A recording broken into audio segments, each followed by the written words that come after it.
Do you consider yourself to be somebody that's pretty patient or at least pretty laid back and calm most of the time?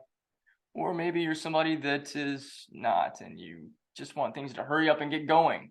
But either way, whether you're a calm person or you're not a calm person, here's another question for you. This hits closer to home. Are you somebody that finds yourself waiting for things to get better?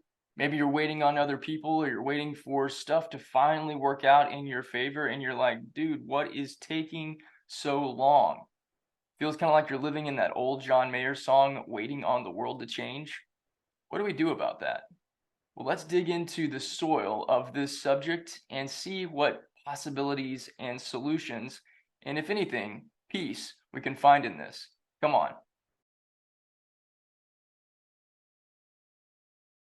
Welcome to you, my friend. I am D. Grant Smith, the growth farmer for personal development through the lens of spirituality and storytelling. Here on this channel, we talk about the journey of becoming the best version of ourselves, living our dreams, self love, inner healing, spirituality, manifestation, and a whole lot more.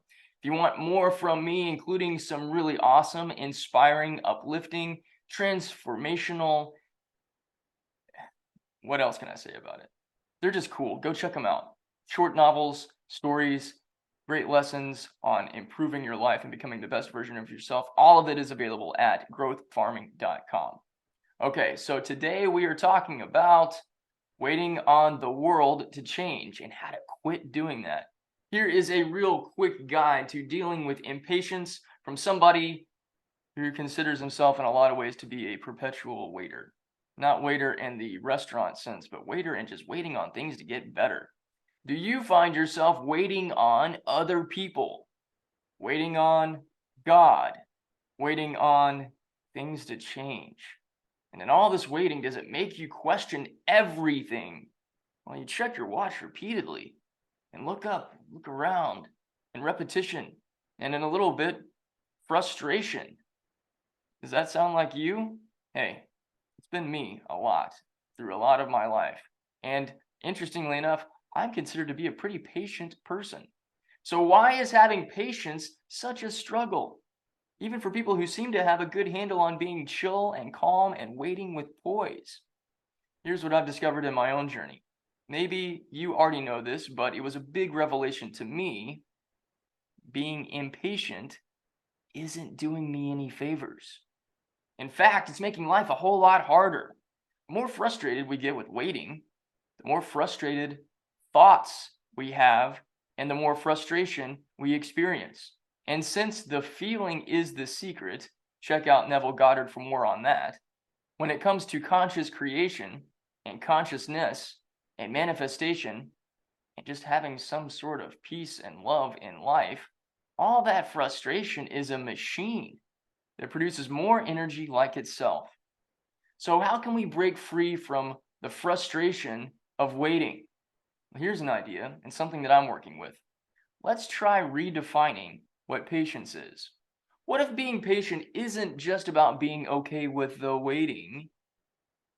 If we reframe our definition of patience, it can be a gift that we enjoy practicing and enjoy using.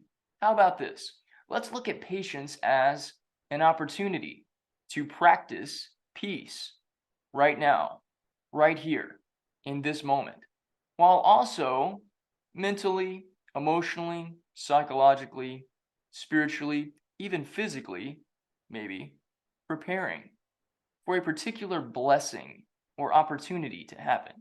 Notice what I said there. It's not waiting on other people. It's not waiting on God. It's not waiting on things to change. It's preparing for blessing. When you can foster the ability to wait for something without getting upset or angry, guess what? You win. Accepting that things take time and being okay with that adds to the skill as well. So let's do something a little different here. Since we're talking about waiting and we're talking about patience, and you know I'm big on bringing some fun into the equation. So let's make it funny to increase its potency. Practice is like a good joke. It takes time to set up, but the payoff is worth it. So, just like a punchline, patience requires a little bit of anticipation and buildup. If you're still struggling with impatience, here are some practical tips to help you wait without losing your mind. Number one, distract yourself. When you're waiting in line or you're stuck in traffic, don't just sit there stewing in frustration. Instead, find a way to distract yourself. Listen to music, read a book, not necessarily while you're waiting in traffic, but you get the picture. Or even play a game on your phone. Do something to distract yourself and take your mind off the fact that you're telling yourself the story about how long you're having to wait. Number two, use your imagination.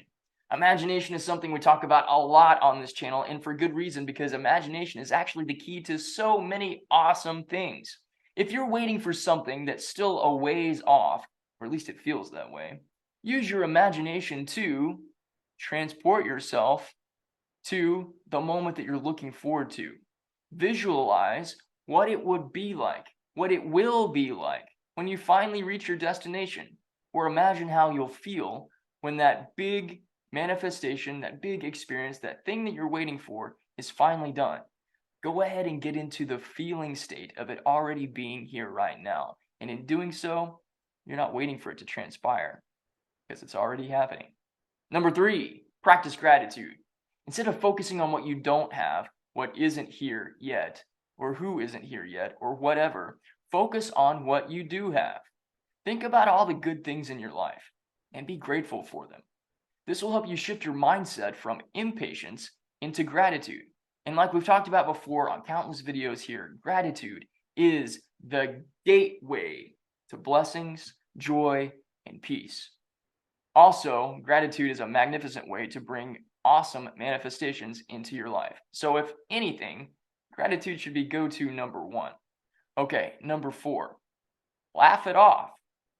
Wait, seriously, dude, I'm supposed to laugh off impatience and waiting for other people to get their crap together? Yeah, dude, exactly. Laugh it off. Sometimes the best way to deal with impatience is to just laugh it off.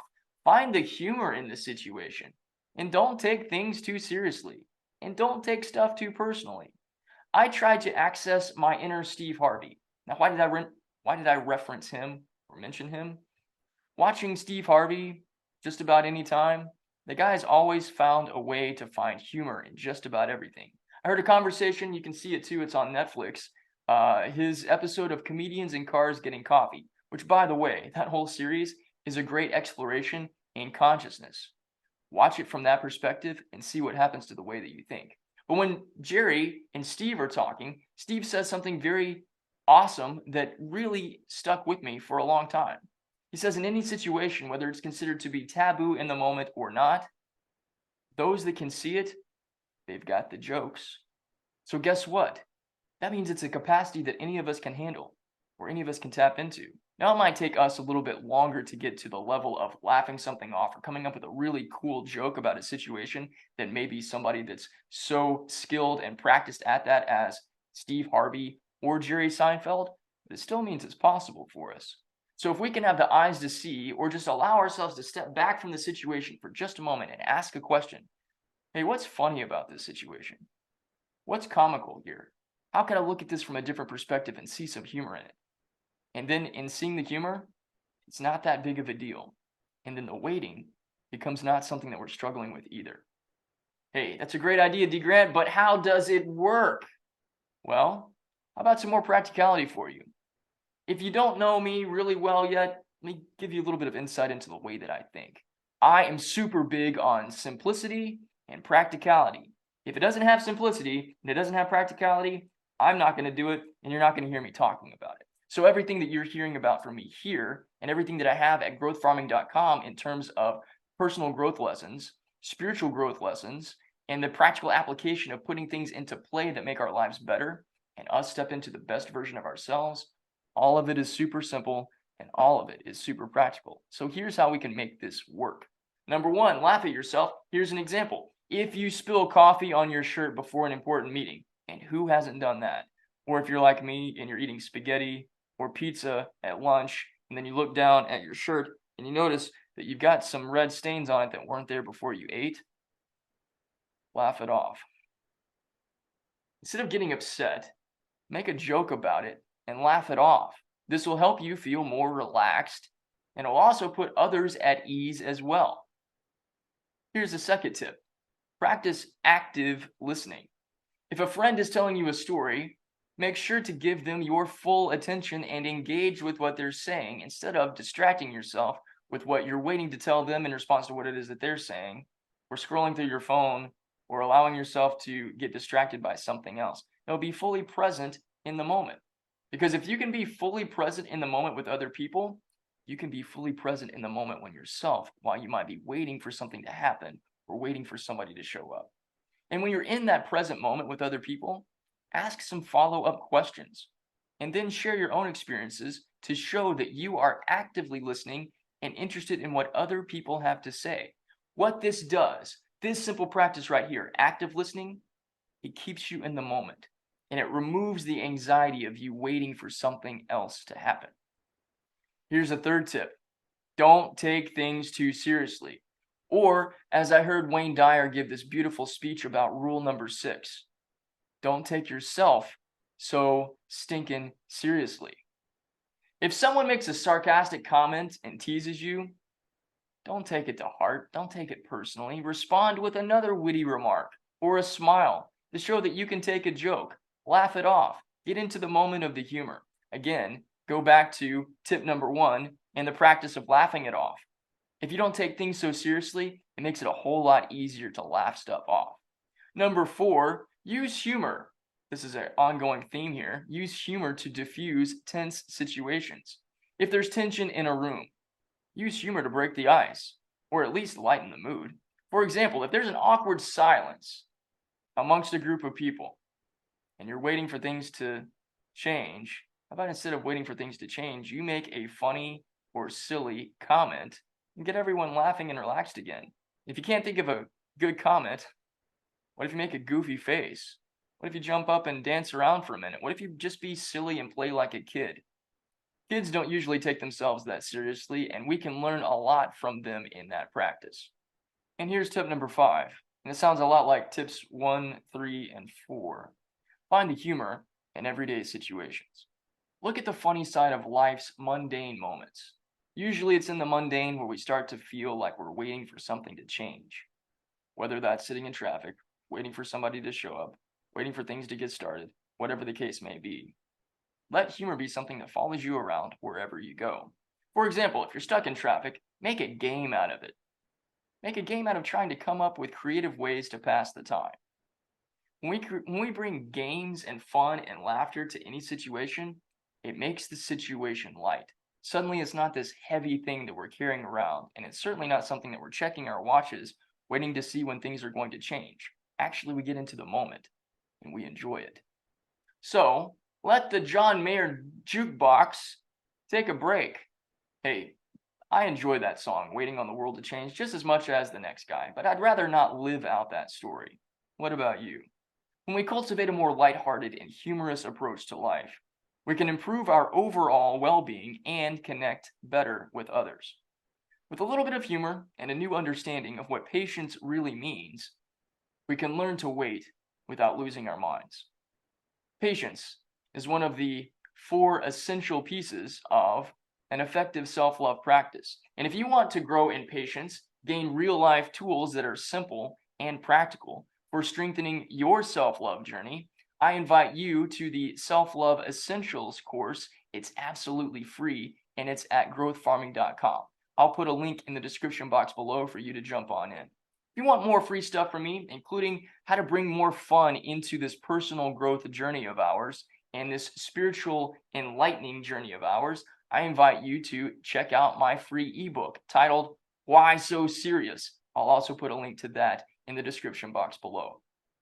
Hey, thank you for watching this all the way to the end. If you haven't done so already, please give this video a thumbs up and comment below that you are going to join me in becoming a more patient person by bringing a little fun into the process. And if you haven't done so already, please subscribe and become a part of this Growth Farming YouTube community. I appreciate you being here. I love you, and I'll see you again soon.